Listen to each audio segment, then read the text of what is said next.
Não, esse vídeo não é uma piada de 1º de abril, e sim, eu realmente acho que Naruto clássico é uma obra-prima, como diz o título. Eu acho que Naruto é a porta de entrada dos animes pra muita gente, principalmente aqui no Brasil. Eu arrisco dizer que Naruto e Dragon Ball têm uma popularidade bem parecida. Obviamente Dragon Ball é bem mais antigo e engloba diversas gerações, mas Naruto aqui nesse país foi um fenômeno do caralho, e não só aqui não, no mundo inteiro. E muito provavelmente pessoas que viam anime e tal te recomendaram Naruto pra ser, sei lá, o primeiro anime que você vai ver, ou o primeiro shonen clássico e tem vários episódios e tudo mais. É muito mais fácil uma pessoa indicar a outra de ver Naruto do que ver One Piece, por exemplo. E eu digo mais, Naruto clássico é uma das melhores recomendações que você pode ter pra ser o seu primeiro anime, na minha opinião. Naruto clássico acerta em muitos detalhes que grandes shonens erram, que são os primeiros episódios e principalmente o primeiro arco. Enquanto One Piece tem um começo meio devagar, lento e que faz muitas pessoas droparem porque elas veem, se o começo é lento e o anime tem mais de 1000 episódios, por que eu vou continuar vendo? Por que eu vou gastar meu tempo nisso? Mas quando a gente olha pra Naruto clássico, o primeiro episódio já é uma porrada, porque a gente já é introduzido ao nosso protagonista e vê o que ele é, um garoto excluído com fama de problemático, que tem uma lenda de que ele realmente tem uma besta, demônio selado em seu corpo, por causa de uma guerra que aconteceu anos atrás, quando o 4 Hokage selou nele uma besta de 9 caudas, e por isso toda a galera da Vila da Folha tem medo dele. E a gente também percebe o mundo em volta, né, o mundo de ninjas e tudo mais, de vilas diferentes, e é onde se passa, né, a famosa Vila da Folha. E também já apresenta o contexto, várias crianças, escolas, todo mundo tentando ser melhor do que o outro, e o Naruto, apesar de ter potencial, ele não consegue mostrar o quão bom ele é, o que leva ele a tentar ser melhor, uma pegada meio Jason Todd do Batman, né, aquele garoto meio marginal que quer se mostrar melhor e ele se põe em perigo por causa disso. Então ele consegue roubar um pergaminho proibido, né, que ensina o famoso Kagebushi no Jutsu, o Jutsu do clone das sombras, de um ninja que estava coagindo ele e que utilizou ele para roubar esse pergaminho que ele queria, o que já apresenta exatamente que a Vila da Folha não é esse mundo de maravilha onde os ninjas são heróis e tudo mais. Tem uma galera mal intencionada e corrupção existe nesse universo. Depois de você ver esse primeiro episódio, é muito difícil você não querer ver o resto da história, e é nisso que Naruto acerta e muito, porque depois desse episódio as coisas só ficam melhores. Porque depois disso Naruto consegue passar na academia, vira um Genin e é colocado no famoso e icônico time 7. Naruto, Sasuke e Sakura, com um professor que reprova todos os alunos que teve, Kakashi Hatake. E os testes de admissão também são icônicos e todo mundo se lembra. O famoso 1000 anos de dor, o famoso teste dos sinos. Tudo isso ajuda a engrandecer esse universo e também mostrar um pouco da personalidade de cada personagem que a gente vai conhecer no resto da trama, como por exemplo o Sasuke, que sim, lá no Dante Responde 2 eu disse que eu odeio o Sasuke, realmente acho ele um personagem péssimo, mas muito por causa do que ele se torna no Shippuden. No Naruto clássico ele funciona muito bem, ele é esse cara emo, gótico, sombrio, que jura vingança contra um certo alguém que depois a gente sabe que é o irmão dele. E a Sakura tá lá meio que pra tentar azarar o Sasuke, mas ela, né, convenhamos, não tem muito destaque, afinal é meio injusto ela competir holofote com Naruto e Sasuke. Isso tudo, essa construção toda, ajuda a gente a conhecer mais as coisas e ajuda a gente a também continuar vendo a série para o primeiro arco de verdade do anime, que é a Terra das Ondas, que pra mim é um dos melhores arcos de Naruto como um todo, e ter começado assim a série é um motivo de muita gente ter continuado, ter amado e ter Naruto como um de seus animes preferidos até hoje. Eu amo esse arco porque ele mostra muito bem como é o universo de Naruto e como as coisas que a gente vê que são tão fantasiosas conversam num contexto real. Então, por exemplo, Naruto, ele quer fazer uma missão difícil, então ele fica enchendo o saco para fazer uma missão mais difícil do que um genin costumaria fazer. Então o time 7 vai para uma missão de rank C, que é um pouco maior do que genins estão acostumados. Mas ainda assim, uma missão sem muitos riscos. Eles estão com Kakashi, que é um ninja, super poderoso, beleza. E a missão é basicamente ajudar uma vila que tá ali em problemas, mas pelo relatório parece algo básico, fácil deles lidarem. Sendo que quando chegam lá, eles conhecem um cara e o Kakashi já nota que tem alguma coisa errada. E esse cara acaba falando que ele mentiu lá para a inteligência dos ninjas da Vila da Folha, porque eles não têm dinheiro para pagar por uma missão de rank alto, aonde, por exemplo, Chunins ou Jonins seriam, assimilados para a missão. Então ele mentiu o relatório da missão para parecer uma missão de rank C, quando na verdade era para ser de rank maior. E isso, cara, é muito maneiro. Olha como esse simples movimento já mostra como o universo em volta opera com toda essa cultura dos ninjas, shinobi e tudo mais. Dizendo ali que existe miséria, existe pobreza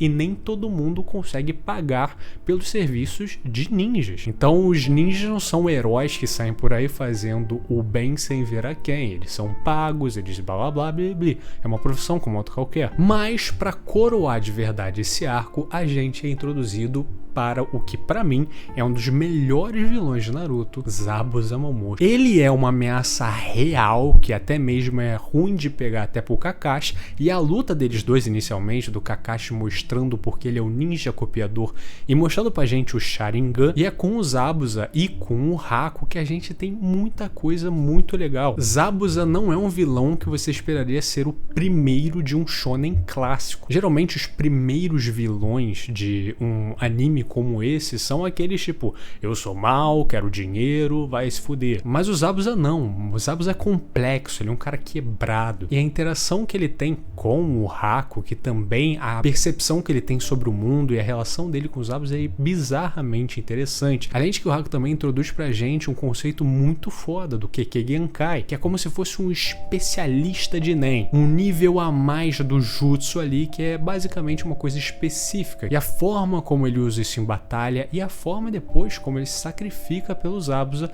e a forma como tem a conclusão dos Zabuza no final, que no final ele acaba sendo basicamente um herói ali, um cara que realmente não era mal por mal, ele só era um cara que infelizmente a vida levou um rumo e ele simplesmente seguiu esse rumo. Ter um vilão tão cinzento e personagens também tão complexos logo de início em um anime como esse, que querendo ou não é visto majoritariamente por crianças, é muito corajoso e muito interessante. Ali é claro que também é nesse arco que a gente tem o famoso "o Naruto pode ser duro às vezes", mostrando um dos carros-chefes de Naruto clássico, que é essa parada da moral, dos ensinamentos. Naruto pode não ser o melhor anime tecnicamente falando, blá blá blá, mas as pessoas guardam tanto com carinho no coração porque é nesse anime que muita gente aprende muita coisa, é uma pessoa melhor por causa dos ensinamentos ensinados na obra. Depois desse começo maravilhoso e esse primeiro grande arco igualmente maravilhoso, a gente vai para uma expansão do universo, a hora de ver um pouco além da Vila da Folha, que é feito de maneira magnífica, com o Exame Chunin, que começa muito, mas muito bem, com a introdução do Gaara, Temari e Kankuro, que são 3 genins da Vila da Areia,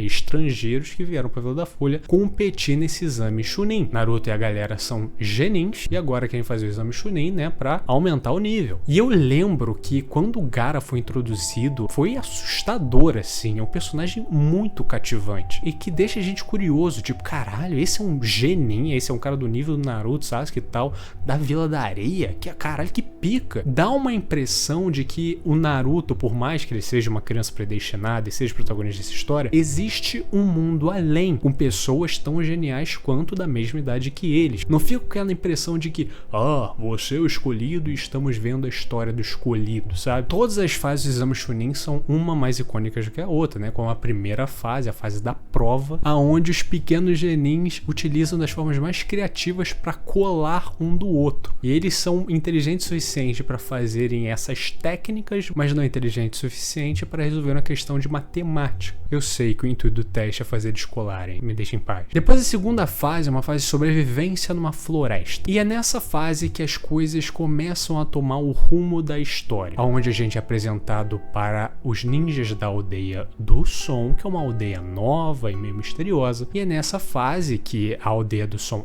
ataca principalmente o time 7 e a gente vê no meio deles o Orochimaru, um dos antigos 3 Sanins, um ninja renegado da Vila da Folha que é considerado uma extrema ameaça. E o Orochimaru é o principal vilão de Naruto clássico e pra mim o melhor vilão de Naruto. Eu amo o Orochimaru. E ele nessa fase faz duas coisas extremamente importantes. Ele faz um selo no Naruto e também bota uma marca no Sasuke, que depois seriam muito importantes. Depois dessa fase temos as preliminares, que talvez seja a fase mais famosa desse exame, por causa, é claro, da luta Rock Lee vs Gaara. Uma das lutas mais icônicas dos animes como um todo, não só de Naruto. E que realmente não tenho o que dizer, é muito do caralho. É um perfeito exemplo de puro esforço e trabalho duro contra genialidade de berço. É o famoso Cristiano Ronaldo versus Messi. Mas não é só a luta deles que é boa não. Eu risco dizer que nas lutas preliminares todas as lutas são bem fodas. E depois finalmente vamos às finais, que tem a famosa luta que eu amo do Shikamaru versus Temari, que é excelente, mas tem duas lutas aqui que são, né, os eventos principais. Naruto contra Neji e Sasuke versus Gaara, o que mostra um paralelo bastante interessante. Porque o Gaara é tipo o Sasuke da Vila da Areia, né? Ambos são gênios, sombrios e com poderes ocultos. E Naruto versus Neji é muito maneiro, porque enquanto Naruto é um cara excluído, marginalizado e com muito potencial, Neji também é marginalizado e excluído dentro de seu próprio clã. Enquanto a Hinata é da família principal do clã Hyuga, Neji é como se fosse da família dos servos, mas ele é muito mais forte do que a Hinata e ele não aceita ser visto inferiorizado. E com o poder dele, o potencial que ele tem, ele quer se provar. Então é um paralelo muito interessante essas duas lutas e que são icônicas por si só. Inclusive na luta Sasuke contra Gaara que a gente vê, né, um dos principais atributos pela qual Naruto foi tão famoso no mundo inteiro, que é a sua dublagem. Não só a dublagem japonesa e brasileira que foi famosa, mas nessa luta específico tem aquele corte que acho que todo mundo já viu da dublagem americana dessa luta, com o grito do Gaara lá. Porém, as finais são interrompidas pelo plano maligno de Orochimaru, o início do arco Esmagamento de Konoha. Nesse arco a gente vê o porquê o Orochimaru estava fazendo todos esses pequenos movimentos para finalmente agir e ir contra o terceiro Hokage. E esse arco é muito maneiro porque a gente vê majoritariamente os cachorrões lutando, coisas que geralmente demoram para acontecer em qualquer shonen clássico, o que é muito maneiro, porque a gente vê o nível desses caras, com o terceiro Hokage fazendo, né, aquele poder do selo, convocando aquele Shinigami enorme e cortando os braços de Orochimaru. Mas além disso, a gente também vê a luta de Gaara contra Naruto, com Gaara se mostrando também um portador de uma biju, no caso o monstro de uma cauda, o Shukaku.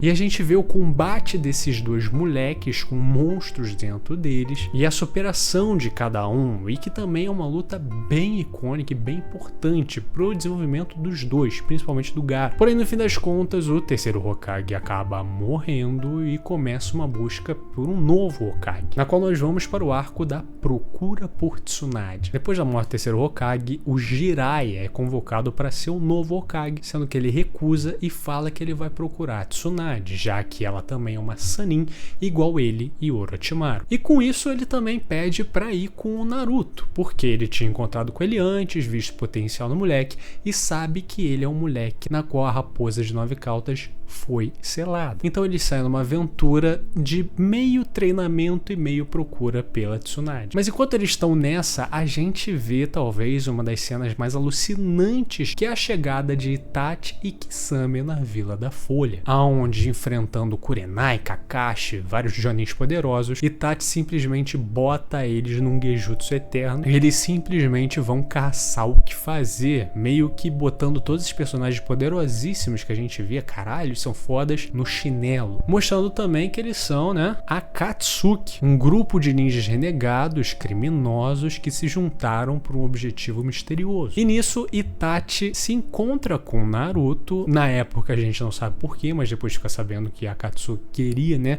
as bijus, mas com isso Sasuke aparece e a gente tem um reencontro dos irmãos, e com o Sasuke, né, falando que vai matar o irmão, foi ele que matou seu clã. E com o reencontro dos dois a gente vê que Itachi simplesmente, o Sasuke pra ele é literalmente uma criança que não faz nada. Itachi diz que lhe falta ódio, que também é um meme bem conhecido. E Sasuke fica puto pra caralho e frustrado. Ele vê que ele é muito fraco ainda. No fim das contas, Naruto conquista Tsunade com o seu charme e ele se parece um pouco com o irmão falecido dela. Então, depois de atravessamentos com Kabuto e Orochimaru, ela aceita se tornar a quinta Hokage e começa, a agir. O que nos leva ao último arco de Naruto clássico, o arco de resgate ao Sasuke. Depois do encontro com Itachi, Sasuke quer poder, mais do que ninguém. Ele fica instável, o que faz ele e Naruto quase saírem na mão, mostrando ali a diferença de um Chidori para um Rasengan, onde o Chidori na caixa d'água, abre um rombo grande, e um Rasengan parece que não faz nada, mas abre um rombo muito maior. Sasuke fica frustrado com isso, quando ele vê que o Naruto tá crescendo todo dia e é capaz de passar ele. Ele tá vendo que ele tem que ficar forte, poderoso. E talvez a Vila da Folha não seja a resposta para isso. É aí que a gente conhece o Quarteto do Som, súditos do Orochimaru que estão aí, para buscar o Sasuke, já que ele tem aquela marca, colocada na segunda fase do Exame Chunin, que ela é a marca que vai guiar ele ao Orochimaru e fazer ele ficar mais forte. E é nesse momento que o Quarteto do Som sai com o Sasuke que a gente vê a formação do time mais dripado do mundo dos animes. Naruto, Shikamaru, Neji, Choji e Kiba, todos juntos ali tirando onda. Onde a gente vê, o Shikamaru nessa posição de liderança, o que é muito merecido. Ele é um moleque bom pra caralho. E a porradaria entre o Quarteto do Som e o time de resgate, cara, é muito foda. O Quarteto do Som é uma parte meio inhé. São personagens meio foda-se, que são meio, sei lá, ruins. Mas as lutas que eles têm com esse time de resgate é tão foda que isso passa batido. Aonde a gente vê o desenvolvimento desses personagens secundários de uma forma brilhante, eles tendo ali seu momento de evolução em batalha e se sentindo importantes, tendo um lugar naquele universo. E guardem isso que vai ser muito importante. Além disso, o caldo engrossa, obviamente, a gente vê os três da areia, Gaara, Kankuro e Temari aparecendo, e também o Rock Lee, que não podia ficar pra trás. Aonde ele protagoniza uma das melhores lutas do anime também, que é Rock Lee contra Kimimaro, um antagonista também bastante complexo, que também tem um Kekkei Genkai, que nem o Haku, mas esse é de osso, que é um poder muito foda. Aonde a gente vê a cena icônica de Rock Lee bêbado contra o Kimimaro, na qual ele é muito mais foda bêbado, assim como qualquer um que sai na porrada. Porém, a coisa mais importante é talvez a melhor luta de Naruto clássico, que é Naruto contra Sasuke no Vale do Fim. A trajetória desses dois amigos que se bicaram o anime inteiro, com uma dinâmica bem interessante de amor e ódio, de amigos e irmãos, mas rivais, finalmente tendo um fim muito simbólico em um vale onde tem duas estátuas de Hashirama Senju, o deus dos shinobis, e Madara Uchiha, o maior líder do clã Uchiha, que é um paralelo direto com Sasuke. E é nesse lugar que eles botam tudo de si, Naruto com as caudas, Sasuke apelando pelo poder do Orochimaru imbuído nele. Eles lutam e no fim Sasuke sai vencedor, em uma conclusão emocionante dele indo embora, abandonando a Vila da Folha para puro poder, para um dia conseguir matar o seu irmão. Que, de novo, em Naruto clássico, toda essa trajetória faz muito sentido com o Sasuke. Apesar de eu não gostar dele como um personagem simplesmente por ser esse tipo de personagem, meio Ed e tal, eu não vou muito com a cara, ainda assim a narrativa dele funciona muito em Naruto clássico e faz sentido. No fim de tudo, Naruto decide também ficar mais forte e ele e Jiraiya saem para ter seu time skip. E é assim que termina Naruto clássico. Além da dublagem icônica que eu já mencionei, a gente também tem, por exemplo, essa música que todo mundo conhece quando toca a primeira nota. O estilo, a ambientação, a estética principalmente, é tudo muito bem feito, tudo muito bem colocado. O ritmo principalmente é muito bom, um anime que, tirando os fillers, tem 130 episódios, o que não é muito para um shonen clássico que tem vários episódios e tal, mas ele funciona muito bem no que ele se propõe a fazer. Ele introduz o universo inicial, o que a gente está vendo, depois ele expande isso com o Exame Chunin, mas não ficando megalomaníaco. Ele explora personagens que fazem sentido e que são são consistentes, vilões que fazem a gente realmente temer com risco real, como por exemplo Orochimaru, e fazem a dinâmica dos dois principais, Naruto e Sasuke, andar de uma forma muito interessante, prometendo um futuro mais interessante ainda, com o Sasuke querendo simples poder para matar o irmão dele, um objetivo bem suicida, digamos assim, meio Thorfinn em primeira temporada, de tipo, quero poder para matar ele, mas e depois? Enquanto Naruto, ele é idealista, ele quer ser o Hokage, mas ele também quer ser amado pela Vila da Folha, ele não quer ser excluído, ele quer ser um herói, ele quer ser aplaudido e, no fim de tudo, quer,